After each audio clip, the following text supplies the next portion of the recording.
Welcome to another Mindset Monday. My name is Janelle Briggs, I'm a mindset and business coach, and today I'm talking about how to avoid burnout. Burnout is what happens when you try to avoid being human for too long. Isn't that the truth? This Mindset Monday goes out to all my amazing small business owners and to anyone who has ever thought about having your own business, or you may be pushing for a huge career goal. I think you'll also get something out of this today. Owning a small business is absolutely not for the faint-hearted. You start with an idea, your passion is on fire, and you don't mind working all hours, juggling jobs for other income while you build your business. It actually seems like nothing because your passion has been ignited. Studying and honing your craft in the pockets of time that you have just seem to be okay. Your drive and determination to launch it is what's kept you going. But after launch, the late nights just keep coming, don't they? As your focus has shifted to finding and retaining customers and making the business profitable. Often working weekends, missing social and family events as yet another great idea comes up and you want to explore it, or you need to build it and create it right now. So who's been there? Absolutely me, 100%, many times. What happens is your relationships can become strained from the lack of attention. Your body hits exhaustion from your adrenal glands pumping those stress hormones day in and day out as you go.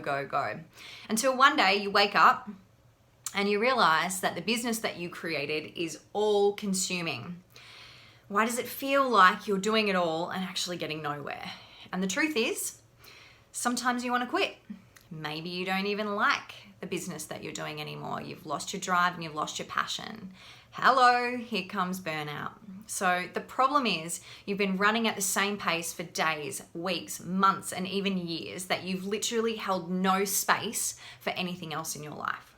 And from this place, I typically see it go two ways. And yes, this happened to me both ways. And I see it in a lot of the clients that I work with as well. One, you go down like a lead balloon, right? Where you end up on this continuing cycle and eventually get sick, lose all your passion and drive for your business, maybe lose a relationship, probably lose yourself in the process, or all of those things combined from the overwhelming stress and anxiety of just trying to do it all. Or two, you go up. You shift your priorities and you bring your life back into balance, focusing on cultivating a healthy relationship with your work, healthy relationship and healthy mindset and body, and spending time reconnecting with the people in your life that actually fill your cup. So this mindset shift has to happen first and foremost, and that is around what we think makes us productive, which what we mostly think is hard work and all those hours working in our business. The biggest tip I can give to any small business owner who's on the verge of burnout is that you've got to remove yourself from the business for at least 48-hour block and take a break, book an Airbnb, go somewhere, rest, recharge, no kids, no phone, just you and your journal and some quiet time away. You need it, your body needs it, and you are 100% totally worth it. You cannot continue to keep pushing and grinding from an empty tank. I've been there. The guilt and the bank account will say no. It doesn't even have to be an expensive, lavish spa weekend retreat, although that would be fun. I'm talking like 48 hours, there's plenty of cheap accommodation, take an Airbnb out in the country, just get some fresh air, get away from it all. And sometimes the best thing that you can do for your business, your mindset, your relationship, is to remove yourself from working knee deep in your business and working on you, ultimately for the benefit of your business and your family. And I bet while you're away, you'll actually be working on your business, because when the noise stops and you can hear yourself think, creative ideas and those thoughts start bubbling up again. Your creativity is stifled when you are stuck in the day-to-day. You've got to make space for those thoughts to flow. And then remaining in balance going forward and making a plan and having a strategy is what's going to help you long term to avoid burnout. So last week I spoke about how to get your life back in balance, and I talked about three things: tapping out for self-care, tapping out for exercise, and tapping out for connection. If you haven't seen that video, go back and watch it. It's 100% going to apply to you if you're finding any value in this video today. So avoiding burnout, it comes down to prioritizing and time blocking these three things on your calendar on a weekly or monthly basis. I'm too busy is a choice. You would time block for a client, wouldn't you? Would you time block for a child's school concert? Would you do it for the dog's vet appointment? So what is preventing you from doing it from yourself? Only you. You're preventing it from doing it from yourself. I want to remind you that you're 100% worth it, and the ideal is 3 times a week. So 1 appointment for self-care or something that fills your cup, could even be having a hot bath. 1 appointment for exercise and 1 appointment for connection. 3 things to do for yourself every single week.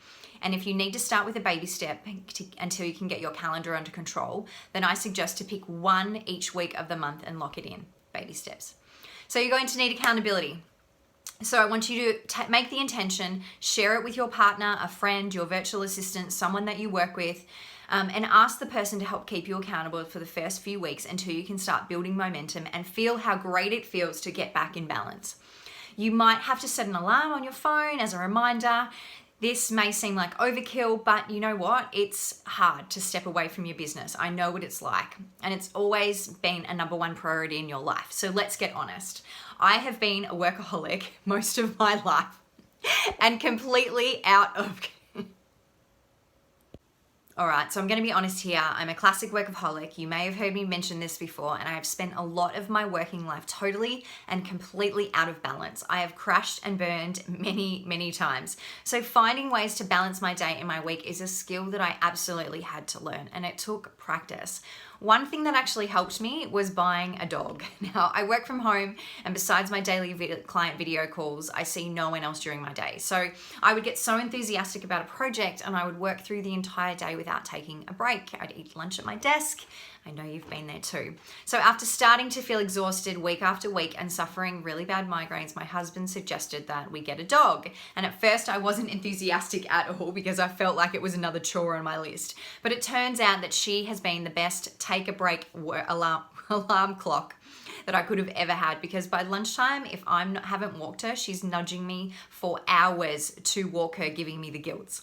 So you know what? We go out, we walk, I get some vitamin D, fresh air, connect in nature. Sometimes I meet people.